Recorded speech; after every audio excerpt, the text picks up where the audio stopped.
बचाने के लिए, अपनी शादीशुदा ज़िंदगी बचाने के लिए। मैं चाहती ना, आप सबसे कह रही हूँ कि मैं चाहती ना, तो वो ये सारी बातें मैं नहीं लाती, मुझे नहीं लाना था।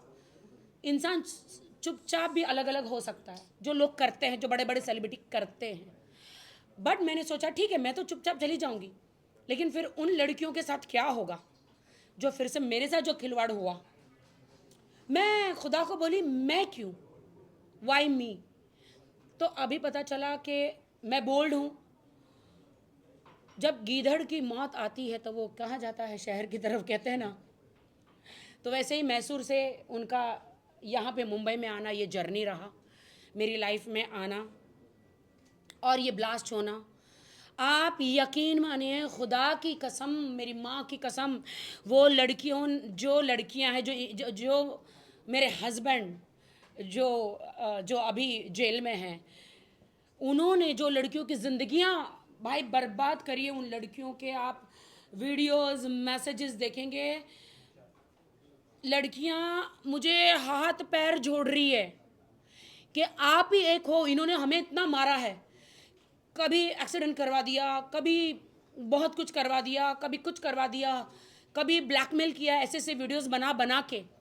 इसमें से 2 लड़कियां जो हम हैं, एक ईरानी लड़की जो मैं नाम नहीं लेना चाहूँगी, जो मैसूर में है, वो हिम्मत वाली है, मैं उसको सैल्यूट करूँगी। वो सामने आई, उसने ये भी नहीं सोचा कि मैं कहाँ से आई हूँ, कौन से वीज़ा पर आई हूँ, लेकिन उसके साथ बहुत नाइंसाफ़ी हुई। मैं तो बीवी हूँ, मेरे साथ तो हुई है। इसीलिए तमाम उन लड़कियों की तरफ से मैंने ये केस लड़ा है। हाँ, मैं अपने आप को कहती हूँ कि इस केस में मैं पीड़िता भी हूँ और मैं खुद की वकील भी हूँ, एडवोकेट भी हूँ। मैंने ये केस अपना खुद लड़ा है। मुझे लोगों बहुत सारे कमेंट आए, अरे वो तुम्हारा हस्बैंड है, तुम्हें क्या ज़रूरत। अरे तुम्हारे पे नहीं बिता है ना, मेरे पे बिता है। ये तुम्हारी बेटी के साथ हुआ होता तो तुम बोलते क्या, तुम्हारी बहन के साथ हुआ हो तो बोलता खुदा ना करे मेरे साथ हुआ है, मैंने झेला है, खुदा ना करे तुम्हारी बहन बेटी के साथ हो, कभी ना हो। इसीलिए मैं मीडिया के सामने इसका असली चेहरा बताने आई कि किसी भी लड़की के साथ ये ना हो। ऐसे ऐसे इन्होंने मुझे, मेरे हस्बैंड वाइफ के ऐसे वीडियोस बनाए हैं, इन्होंने मुझे इतना ब्लैकमेल किया इतने 1 साल से। मैं बगैर खौफ के, बगैर डरे बाहर आई, जो तुमको वीडियो वायरल करना कर दो, मैं नहीं डरती, जो होगा देखा जाएगा। जैसे तुम वीडियो वायरल करोगे, इस दुनिया में कानून तो है ना, पुलिस तो है ना कहीं एक होप है। वो कानून पुलिस रही बाजू में, तुम्हें मेरे फैंस ही नहीं छोड़ेंगे, देश की जनता तुम्हें नहीं छोड़ेगी। कर दो वीडियो वायरल मेरे, मैं नहीं डरती तुमसे। हाँ, तुमने उन लड़कियों को भी धमकियाँ दी है, सारी वीडियो वायरल कर दोगे जो तुम बनाते हो। मैसूर में गई थी, वो ईरानी लड़की के वीडियोस में देख के तो मेरे रोंगटे गुजबम आ गए। मेरे दिल में ना एक जगह पे प्यार था कि कहीं ना कहीं मैं माफ़ कर दूंगी करके, चलो ये बंदे को, मेरे बंदे को। लेकिन उस लड़की का वीडियो देखा, उस लड़की की चोटें देखी ना, उसके साथ उस ईरानी लड़की के साथ अत्याचार देखा 5 साल का, दिल मेरा मेरे जिस्म में से टूट के नीचे गिर गया। जो मेरे साथ तो अत्याचार हुआ ही था, उस लड़की के साथ हुआ। Oh my God. मैंने बस रोज़ नमाज में खुदा को मैं यही कहती हूँ, हम तो हमारे दिल से कैसे माफ़ करें, बताइए ना खुदा। हमेशा आपके पवित्र किताबों में लिखा है कि अगले बंदे को माफ़ कर देंगे, सिर्फ गलती की होती है ना, कर देंगे, लेकिन ज़िंदगियाँ बर्बाद करी है। मैं कोशिश कर रही हूँ फिर से उठने की, जीने की। मैं इतनी स्ट्रांग लड़की, उन लड़कियों का क्या हो रहा होगा आप सोच सकते हैं। किसी की बहन है, वो किसी की बेटी है, वो इज्जतदार खानदान वाले लड़के खानदान बाहर नहीं आता मीडिया के सामने बोलने के लिए। उन सब की तरफ से मैं आई हूँ। इसलिए जो हमारा ये गाना हुआ इसी पे हुआ, झूठा टाइटल। हाँ, और क्या बोलूँ मैं। सलमान, जब आपको पता चला आपको ऐसा कोई रोल निभाना है, क्या कुछ आपने प्रिपरेशन किया था? क्योंकि कोई भी व्यक्ति का ऐसा रोल निभाने से पहले कुछ जानना ज़रूरी होता है कि किस तरीके से है, कि आपने राखी से भी पूरी स्टोरी जानी थी कि क्या है क्या नहीं। फर्स्ट ऑफ ऑल तो मुझे कॉल आया था शूट से सिर्फ एक रात पहले कॉल आया था, तकरीबन जब रात को 11:30 बजे होंगे। 2 रात पहले आया था। नहीं नहीं एक रात तो मैं सीधा सेट पर जाके मिला और मैं एक्साइटेड था क्योंकि राखी के साथ में मैं पहले भी काम कर चुका और मुझे मालूम है बहुत ही कमाल की आर्टिस्ट है, बहुत ही कमाल की, 100% अपना हर बार हर शॉट में ये करती हैं। तो मैं एक्साइटेड तो था ही, लेकिन जब मैं सेट पे गया, जब मुझे मालूम चला और मुझे इनके बारे में, इनकी जो पर्सनल लाइफ है उसके बारे में काफ़ी कुछ पता चल रहा था, मैं देख भी रहा था, सुन भी रहा था, लेकिन मुझे इतने डिटेल्स में नहीं मालूम था। लेकिन जब मैं सेट पे पहुंचा, मुझे राखी ने कुछ डिटेल्स और ज़्यादा बताई, अपनी पर्सनल लाइफ शेयर की, इनका दुख जब देखा तो अपने आप ही मैं आपको उस सारी character वीडियोस से- बताई, पिक्चर्स जी बताए। बिल्कुल बिल्कुल बिल्कुल। तो उस कैरेक्टर से मैं अपने आप ही कनेक्ट हो गया और मुझे समझ में आने लगा कि क्या चल रहा है। और अगर मैं सच बताऊं तो इस कैरेक्टर को निभाने में मुझे कुछ ज़्यादा मेहनत नहीं करनी हुई। वो इसलिए नहीं करनी हुई है क्योंकि मुदस्सर भाई थे वहाँ पर। मुदस्सर भाई का डायरेक्शन इतना कमाल का था बहुत कि कमाल। इन्होंने बहुत ही अच्छे से हर एक सीन को एक्सप्लेन किया और राखी के मुंह से मैं उनका दुख, उनका दर्द सुन चुका था।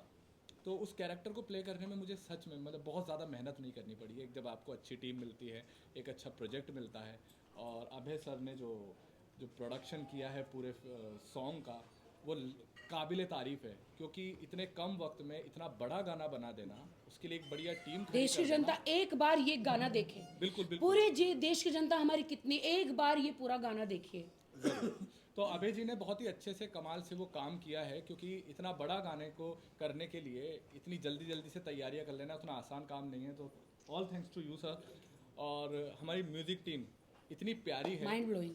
इतनी प्यारी टीम है। ये गाना ही इतना प्यारा है क्योंकि मुझे सबसे पहले और कुछ नहीं मालूम था, सबसे पहले मुझे गाना सुनाई गया था। तो जब मैंने गाना सुना तो गाना सुनते ही मुझे अंदर से आवाज़ आई कि ये गाना तो करना चाहिए। इस गाने में अपने आप एक बहुत ही प्यारी सी रूह है इस गाने में, तो इस गाने को मैं मिस नहीं करना चाहता था। और अल्तमश भाई अभी फ़िलहाल हमारे साथ नहीं है, काश होते तो और ज़्यादा मज़ा आता। तो हाँ, इस गाने के लिए बहुत ज़्यादा मेहनत नहीं की मैंने, बी फ्रेंकली, लेकिन जितना मुझसे नहीं, ये टीम बार था, बार टीम आप का साथ था, वो नहीं, अपने आप किया ही नहीं, अच्छा मेहनत तो किया आपने, अच्छा काम किया आपने। शुक्रिया शुक्रिया बहुत। वो है कि एक पूरा एनवायरनमेंट इतना प्यारा था कि काम करना बहुत अच्छा रहा। एक बहुत ही कमाल का एक्सपीरियंस रहा। और राखी के लिए तो मैं हमेशा तालियां बजाता रहूँगा। बहुत कमाल के एक्टर हैं, बहुत कमाल की आर्टिस्ट है। तो प्लीज़ यार गाना देखो, गाने को देख के समझो और प्लीज़ हमें बहुत सारा प्यार दो। मैं तो हर शॉट के बाद मुदस्सर भाई को बोलती थी, भाई सही किया ना, नहीं नहीं तूने अच्छा किया भाई, सही किया ना भाई, सही कर रही हो ना, बोले नहीं बहुत अच्छा करिए, अच्छा लगा एक्सप्रेशन। मैं सर बस आपसे जानना चाहेंगे कैसे क्रिएट किया ये मैजिक, लाइक अलग अलग डिफरेंट डिफरेंट सीन। 2 दिन में इतना वेराइटीज, इतना ट्रीटमेंट, दैट सच्ची में भाई Thank you are amazing. Thank you so much, thank you. I just learning basically. जब गाना मुझे मिला, बंसल जी ने गाना भेजा मुझे, बोले गाना सुनो। तो हम कई बंसल जी का ही दूसरा एक गाने की हम एडिट कर रहे थे। तो गाना मैंने सुना और बंसल जी ने बोला कि राखी के लिए है ये गाना। तो मैं सुना और मेरे साथ में मेरे प्रोडक्शन मोइन थे, हम दोनों एक दूसरे को देखा हमने। मैं बोला गाना तो बहुत अच्छा है यार, मतलब है कुछ बात गाने में। फट से हम रात को शाइना जी को मिले और शाइना जी से मिलके हमने नेक्स्ट डे राखी जी से मीटिंग करी। तो मैंने कुछ दिमाग में कुछ चीज़ें लेके गया था मैं कि कुछ आर्टिस्टिक सॉन्ग होना चाहिए, कुछ इसमें कुछ चीज़ें होनी चाहिए कि you know some really really एकदम डार्क अच्छा दिखाया आपने, डार्क dark मोमेंट्स। तो उन्होंने बोला कि मेरी पे जो जो मुझ पे बीती है उसका क्या, व्हाट अबाउट जो मेरे साथ हुआ है। तो हमने ऐसा किया कि हमने रियलिस्टिक चीज़ें भी रखी और आर्टिस्टिक चीज़ें भी रखी गाने में, जिसमें एक पिंजरे के अंदर है राखी। That is true. मैं वैसे ही मेरे घर के अंदर एक पिंजरे में ही थी, ना बोल पा रही थी ना कुछ कर पा रही थी, किसी को शादी नहीं बता पा रही थी, किसी को मेरे दर्द दुनिया को नहीं बता पा रही थी कि दुनिया हंसेगी मुझ पर, ये ख्याल लगा रखा है। तो उस आपने वो जो पिंजरा रखा ना, that is a true, actually that is true. उस पिंजरे में से आपने मुझे अभी निकाल, अभी मैं आज़ाद हुई हूँ। बस यही सब चीज़ें थी। और Rakhi is she is a magician. I think आप उनके साथ काम करोगे तो ऑटोमेटिकली चीज़ें अच्छी हो जाती हैं, बिकॉज वो अंदर से दिल से इतनी ज़्यादा क्लीन और स्ट्रेट है। वो बता देती है जो आपको अगर अच्छा है, ये गंदा लग रहा है, ये अच्छा लग रहा है, ये गंदा लग रहा है, मतलब वो कभी ऐसे पॉलिटिकली नहीं खेलती है। तो I think that is the best thing to work with Rakhi, because after all she always takes work as work. तो आप जब काम करते हो तो आपको जब सामने वाला काम की तरह कर रहा है और दिल से पूरा का पूरा 100% दे रहा है, तो आपको भी एंथुजियाज्म मिलता है काम करने का। नहीं नहीं मैं करूँगी, मैंने बोला थोड़ा और 1 घंटा और लगेगा, थोड़ा कोई बात नहीं। वो बाथ टब का जो सीन है उसमें पानी थोड़ा सा साफ़ नहीं था, तो तो उन्होंने बोला ये तो साफ़ नहीं है पानी। मैंने बोला ठीक है 15-20 मिनट लगेगा। हमने नहीं लेट हो जाएगा फिर और शॉर्ट्स लेट हो जाएंगे। गंदे पानी में ही कैसे करके इन्होंने नाक मुंह आँख सब डाल के अंदर चली गई। मैंने बोला सॉरी वो थोड़ा पूरा नाक में पानी चला गया, सर के अंदर पानी चला गया था, पता है वो फ्लावर्स ऐसे मुंह में लेके मुझे आंखें खोल के बस एक बाजू में से यहाँ पे कैमरा था, वहाँ पे हमारी असिस्टेंट पैर पकड़ के रखी थी और मुझे पानी में ऐसे डूबना था। और मैंने कभी जिंदगी में ये शॉट लिया नहीं कि ये कैसे होगा। थोड़ा सुसाइडल था थोड़ा तो सुसाइडल, हाँ वो थॉट्स आते हैं बाथरूम में, पता है जब इंसान बहुत ज़्यादा गम नहीं, में ऐसा होता मुझे है। आया था भाई, तो मैंने वो मुझे सोच के- आया था कि मेरी अब जिंदगी खत्म हो गई, मैं सुसाइड कर लूं। आया था मुझे, कौन मेरी बात पे यकीन करेगा। क्या करूंगी, क्या करूंगी, लेकिन कैसे भी दुनिया के सामने आई मैं। जो होगा देखा जाएगा, जिसको सच मानना है माने, जिसको नहीं मानना है ना माने। मेरी एक जिंदगी, एक ही चांद, एक ही सूरज, एक ही जिंदगी को जीना है। मेरी जिंदगी से और लड़कियों की जिंदगी बचती है तो मैं बचाऊंगी। That's it. मैं आई एंड वो पानी में ऐसे गई, मैं फ्लावर्स लेकर, आप यकीन मानिए नाक के अंदर से पानी पूरे सर में गया और कुछ मतलब मुझे नहीं बहुत सब सर पे ये करने एकदम लग गए। नोज से एकदम पानी मैं भी ऐसे डर गया। निकाल मैं बोला बाप रे क्या हो गया, पानी अंदर चला गया सर पूरा। में। आप ऐसे जाते हैं ना, आपको सांस, आपके पानी आप ऐसे जाते हैं तो मुंह खुला था एक्चुअली इसके लिए। तो पूरा पानी सर में गया। लेकिन फिर तुरंत मुझे लाइट वाइट दी गई और भाई ने टॉवल वॉवल पूरा सर में से किया तो पूरा नोज से पानी निकलने लगा, यू नो। तो बहुत सारे सीन थे जिनमें इनका अलग अलग एक्सप्रेशन था, अलग अलग इमोशंस थे। क्योंकि आप देखेंगे पूरे सीन में कभी ये बहुत ही इमोशनल है, शुरुआत में एकदम सीधी सादी शूट कर रही है, डायरेक्टर आके बोल रहा है कि भाई अच्छा गाना, अच्छा किया स्टेप, ये सब हो रहा है। बंदा आता है उसको बोलता है एक पिक्चर लूँ, तो आप देखिए पूरी उसकी एक इनोसेंस भी है, इमोशंस भी है, फिर दर्द भी है। तो बहुत ही अंदर से आप देखेंगे पूरे गाने में हमेशा आपको लगेगा कि एक इमोशनल एक इनोसेंस है इसके अंदर। ताकि जैसे कि अभी थोड़ी देर पहले आपने बात की कि पहले भी बंसल सर के साथ एक म्यूजिक आपने किए हैं, तो उसमें भी तब हमने देखा था आदिल भी आपके साथ थे, तभी हमने इंटरव्यूज वगैरह भी किए थे। लेकिन कुछ समय बाद ऐसा कुछ हो जाएगा कि आपने सोचा था, उसके बाद बहुत सारी बातें सामने आई हैं। लोग नहीं, वो हमेशा मुझे वही करते थे कि तुम मुझे आगे बढ़ाओ, तुम मुझे आगे बढ़ाओ, तुम मुझे आगे बढ़ाओ, मुझे अवार्ड दिलाओ, मुझे स्टेज पे ले जाओ, मुझे गाना दिलाओ, मुझे फिल्म दिलाओ, मुझे ये करो। अगर मैं वो सब नहीं करती थी तो घर में फिर मुझे भुगतना पड़ता था। ये लोग घर में आके नहीं देख सकते थे। तो मैंने उस दिन वो भाई मेरे साथ गाना करना चाहते थे दूसरे लड़के के साथ, तो मैंने इंट्रोड्यूस किया कि मैंने क्या बंसल भाई क्या आदिल को इस गाने में चांस मिल सकता है क्या, वो यही हैं। तो फिर उन्होंने उस लड़के को जो नया दूसरा लड़का था उसको निकाल के मेरा फेस देखकर आदिल को उस गाने में चांस दिया। एम आई राइट? मेरी वजह से।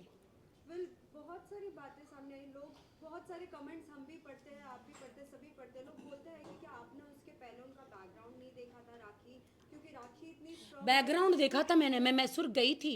जो बंदा आपको उसमें गाड़ी का भी दिखाया, BMW गाड़ी का मेरे उसमें गाड़ी दे रहा है, जो बंदा आपको वहाँ पे शोरूम दिखा रहा है, आपको दूसरा घर दिखा रहा है, दूसरे माँ बाप दिखा रहा है, भैया आप क्या बिलीव करेंगे? आप क्या सब नकली करके, झूठा इसलिए टाइटल है, आप क्या बिलीव करेंगे? ये मेरा शोरूम, ये मेरा घर, ये मेरे माँ बाप, ये कार लो,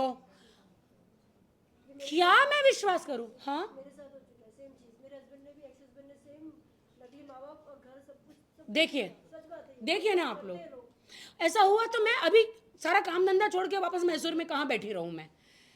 इंसान का विश्वास इंसान ने जीता, यू नो। आपको नहीं पता चलता है दोस्तों, नहीं पता चलता है। स्टार्टिंग में प्यार होता है, मैंने प्यार किया, उन्होंने धोखा दिया। नहीं पता चलता आपको, जब सब धीरे धीरे पता चलता है। गर्लफ्रेंड रहते हैं तब तक बहुत प्यार मिल जाता है, जब तक जैसे बीवी बन जाती है सीधा मार मिल जाता है। क्या अभी आप उनके साथ रहना पसंद करती है या उनको छोड़ना चाहेंगी इसके बाद? नहीं, अभी तो पॉसिबल ही नहीं है, अभी तो पॉसिबल है ही नहीं। क्योंकि अब अगर अभी उनको अपना लिया तो वो रिवेंज लेने आएंगे और बहुत जल्दी मेरी मौत की खबर आपके पास पहुंच जाएगी, जो सच है। इसलिए मैं नहीं अपनाऊंगी अब, not possible.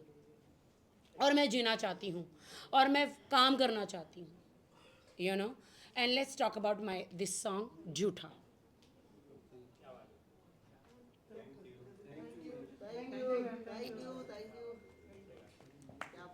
Okay, thanks everyone. Thanks. 1 on 1